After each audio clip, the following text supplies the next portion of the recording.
Welcome to the program. I'm Jeff Schechtman. There was a saying during the Vietnam era, the attribution of which is a bit fuzzy, that if you grab them by the balls, their hearts and minds will follow. I suppose this was not inconsistent with another quote from that era that said, "Come, let us reason together, or we'll burn down your village." Vietnam, like so many counterinsurgency efforts before and since, was or should have been about winning those hearts and minds. For the most part, though, the political, foreign policy, and military establishment never seemed to get that right. However, during the Vietnam era, one man did. He was Major General Edward Lansdale. He was military, OSS, and in retrospect, maybe the only true wise man of the time.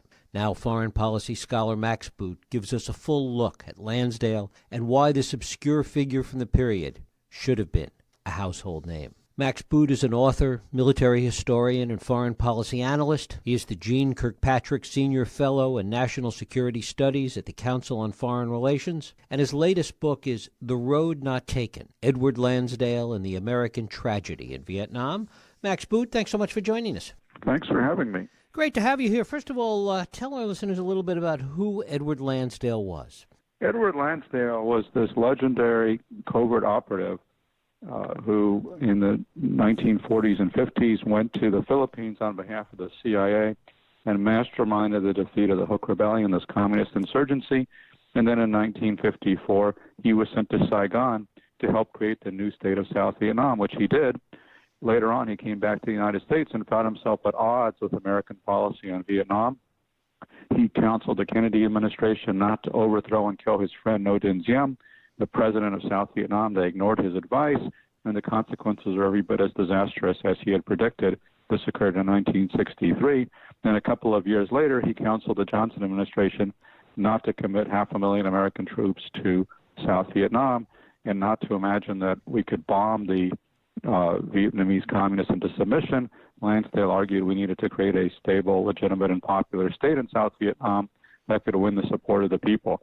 And his advice was sadly and tragically ignored. And so my book is called The Road Not Taken because there was an alternative path that Lansdale sketched out that would not have resulted in the deaths of 58,000 Americans and millions of Vietnamese in this conflict. I want to go back to the early 60s, to what arguably is kind of the original sin, the overthrow of Diem, and how he saw another way, that Diem had been kind of taken over or influenced by New, and the perception was that he had lost control.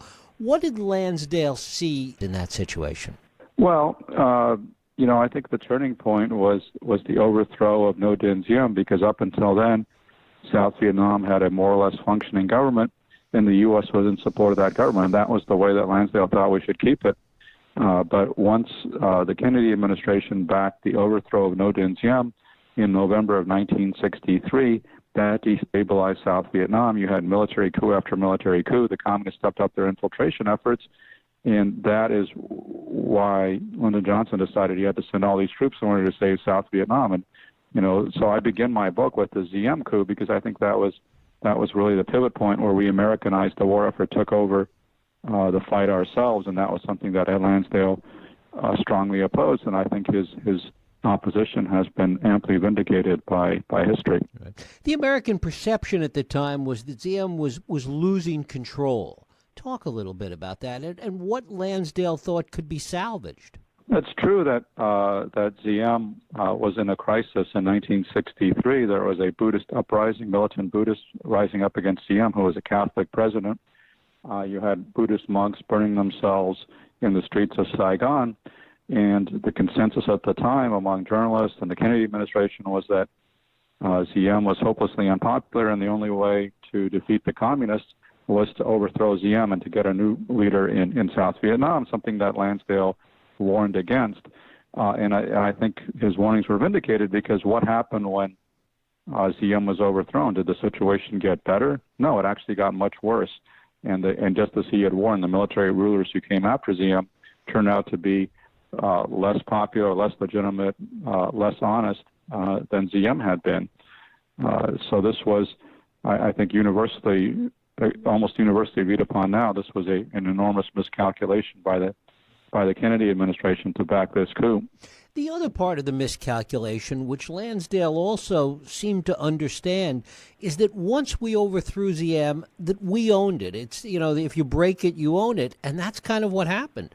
Exactly. That was the point where the war was Americanized, because we overthrew South Vietnam's leader, somebody we did not care for by that point, and as you say, you break it, you own it. We took ownership of the war effort, and it was a very short line from there to the commitment of 500,000 troops to Vietnam.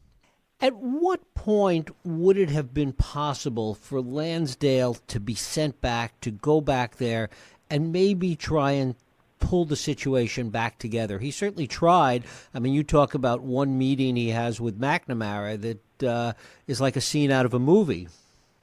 Yeah, there were these confrontations that he had with Robert McNamara, his boss at the Department of Defense, and others in the U.S. government. There was a moment, I think, in early 1961 when President Kennedy very seriously considered appointing Ed Lansdale ambassador to South Vietnam and sending him out there. And in retrospect, that could have been the move that salvaged Ziem, put him on a better path and prevented this fatal confrontation in 1963. But it didn't happen because of all this bureaucratic opposition to Lansdale. And it was crystallized by this meeting he had with Robert McNamara, who didn't know the first thing about Vietnam. Lansdale had just come back from Vietnam and brought with him some souvenirs, these captured weapons from the Viet Cong, all covered in mud and blood. And he dumped those weapons unceremoniously on McNamara's immaculate desk and said, "Mr. Secretary, these are the weapons that are being used by our enemies in Vietnam. They're not very sophisticated. And the people using these weapons, you wouldn't even recognize them as soldiers. They wear black pajamas and rubber sandals, but they are, in fact, licking the soldiers on our side because they have something that the South Vietnamese don't have, which is the power of an ideal, the power of an idea. And the only way we're going to defeat them is by giving the troops on our side the power of a greater ideal. We're not going to bomb this revolution into oblivion." And in hindsight, that sounds like pretty wise advice, but McNamara was invincibly armored in his ignorance and arrogance and chose to disregard what Ed Lansdale had to say. Why do we always seem to get this wrong? I mean, part of the scope of this story and the power of the story you tell about Lansdale is not just as it relates to the history of Vietnam, but how we seem to be doing it over and over again. I mean, Afghanistan and Karzai is yet another example.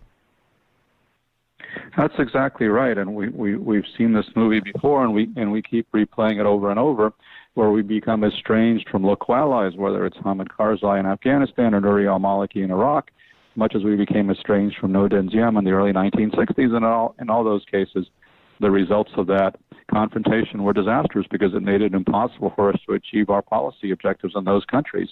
What we really need, I think, is an army of Ed Lansdales, these high-level political advisors who can engage with foreign leaders very sympathetically, win them over, listen to them, establish relationships of trust, and gently steer them in the right direction so that we can avoid these kinds of disastrous confrontations with local allies like Karzai or Maliki. Why didn't Lansdale, or why wasn't he able to do a better job of communicating his point, his vision, his ideas? That is the great paradox of Edward Lansdale. He was somebody who was very skilled at winning foreign leaders. He was a leadership whisperer of genius, but he had a lot more trouble winning over American leaders. He alienated many of his superiors and rivals, and he got away with that for a while, but at the end of the day, his bureaucratic rivals finally ganged up on him and did him in. And, that was one of his quirks. He was just very much opposed to bureaucracy, and he was so opposed to bureaucracy that he, in fact, he treated the bureaucracy as an enemy, and in so doing made it an enemy, and that was ultimately counterproductive. I mean, he is like this kind of T.E. Lawrence character in so many ways. He was. He was actually sometimes called the T. Lawrence of Asia, and there are a lot of points of comparison between them because they were both these advisors of genius who became very close to the people they were working with, in Lawrence's case in Arabia, in Lansdale's case Vietnam and the Philippines. And in both cases, they were also ultimately frustrated by the fruits of their labors because they felt betrayed by policymakers, whether in London or Washington, who ignored what they were trying to do and went off in a different direction. In Lawrence's case, he was frustrated that London after World War I, carved up the Middle East with Paris into these new British and French colonial empires, whereas he wanted independence for the Arabs. And Lansdale, of course, was very frustrated that Washington launched this massive conventional war effort in Vietnam that he had warned consistently against.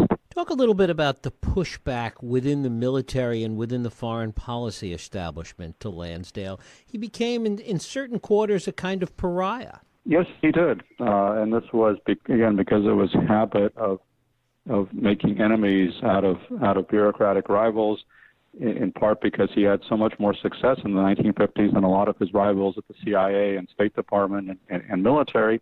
And there was a lot of resentment that built up over his success and the way that he tended to run roughshod often over the hierarchy.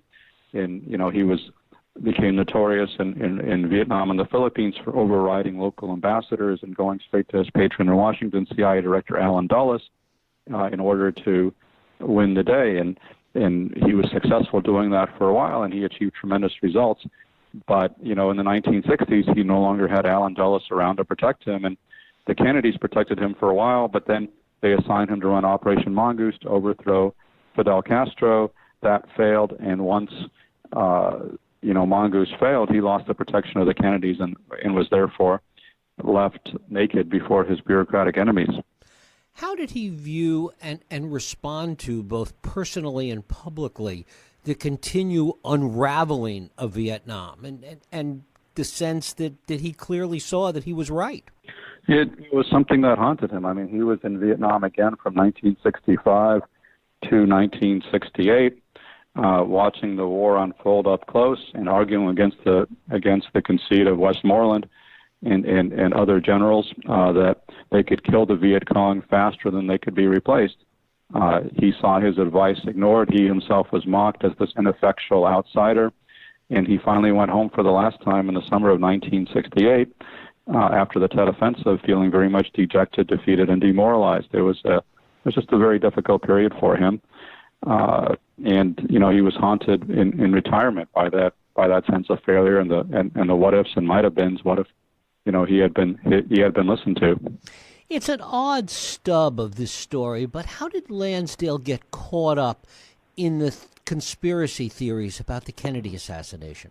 Well, that's a good question. A lot of it was the work of this kind of screwy Air Force officer who worked for him at the Pentagon in the early 1960s named Fletcher Prouty, and Lansdale concluded he was kind of a nut and moved him out of his office, but then in his retirement, Prouty became this prolific conspiracy theorist affiliated with Lyndon LaRouche and the neo-Nazi Liberty Lobby and others. And after Lansdale's death in 1987, Prouty began claiming that Lansdale was the mastermind of the John F. Kennedy assassination, and his entire evidence consisted of one photograph taken in Dallas on the day of Kennedy's murder, showing some man from the rear walking by a couple of tramps being led away by two police officers. And Prouty claimed that this man from the rear was Ed Lansdale. And so based on this so-called evidence, he leveled charges against Lansdale of having orchestrated the murder of JFK. And it's, I find it to be a ludicrous conspiracy theory, but it was in fact the basis of Oliver Stone's movie JFK, and it continues to find favor in some of the wilder quarters of the internet. Your book, The Road Not Taken, is certainly the most thorough look at Lansdale, but he's certainly been written about before in a lot of the Vietnam-era literature. I mean, Sheehan wrote about him, Halberstam wrote about him. Why has he been paid so little attention to, particularly in light of some of the mistakes we seem to have made again in the Middle East? Well, that's a great question. He was always a figure who was, certainly prominent in the Vietnam story, and as you say, written about by all the major authors on Vietnam. And he was also said to be the model for the protagonist in Graham Greene's The Quiet American, as well as in The Ugly American. So there's a lot that's been written about him, but he's never really gotten the kind of in-depth, detailed focus that he deserves, and nobody else in the past has been able to write about him the way that I'm able to, because I just have new information that others have not had, including access to the love letters that he wrote to his longtime mistress, this Filipino lady named Pat Kelly, who eventually became his second wife. I also had access to the private letters that he wrote to his first wife, Helen, provided to me by their kids, and I'm actually the first person after Ed Lansdale himself to have read both sets of letters, and so that provides me with a vantage point on Lansdale that others have not had, and enables me to write about him with a depth and a complexity that goes beyond some of the caricatures in previous published works. And what is that personal side of Lansdale, the side that you were able to see and that you write about in The Road Not Taken? What does that inform us about his policy ideas and the way he saw the world? Well, there was a fascinating personal story to Lansdale, which I uncover, this romance that he struck up when he went to the Philippines in 1945 with Pat Kelly, this war widow, Filipina woman, single mother, working journalist, and who served as a guide to him to the backcountry of the Philippines, where he met many of the communist insurgents, and they struck up a romance that lasted on and off for the rest of their lives. And he, so I tell the story of the romance and these very moving love letters that he wrote to her, and their relationship, which was not always easy because he remained married and eventually went back to Washington and back to his wife and family, which was a crushing blow to Pat Kelly. But one of the things I'm proudest of in the book is to restore Pat Kelly to the position of prominence that she deserves in the Ed Lansdale story, because up until now she has been the hidden other woman, but in fact she was tremendously important to Lansdale, not only personally but also professionally, because as a Filipina she was somebody who enabled him to understand the Philippines and Asia more broadly in a way that it's very hard for outsiders to do, and it was that understanding that underpinned all of the success that he had as a counterinsurgent. And finally, does that make Lansdale sui generis in terms of understanding this approach to the world and this approach to counterinsurgency, or is it something that can still be taught? That's a good question. In some ways, yes, Lansdale was unique, and for both good and for ill. But he definitely had an unusual skill set of empathy and emotional intelligence and understanding. But I think that is something that can be taught. It could certainly be selected for. But to some extent, the CIA does that with its case officers, but certainly the military does not. The State Department does not. And I think those are attributes and characteristics that we should look for in people who are sent abroad to deal with foreign militaries and foreign governments, because I think people of the Ed Lansdale mold who are who can establish friendships and trust are going to be much more successful than kind of a typical ugly American who comes in and lays down the law and issues ultimatums. That approach usually backfires. Max Boot, the book is The Road Not Taken, Edward Lansdale and the American Tragedy in Vietnam. Max, I thank you so much for spending time with us. Thank you for having me. Great conversation. Thank you.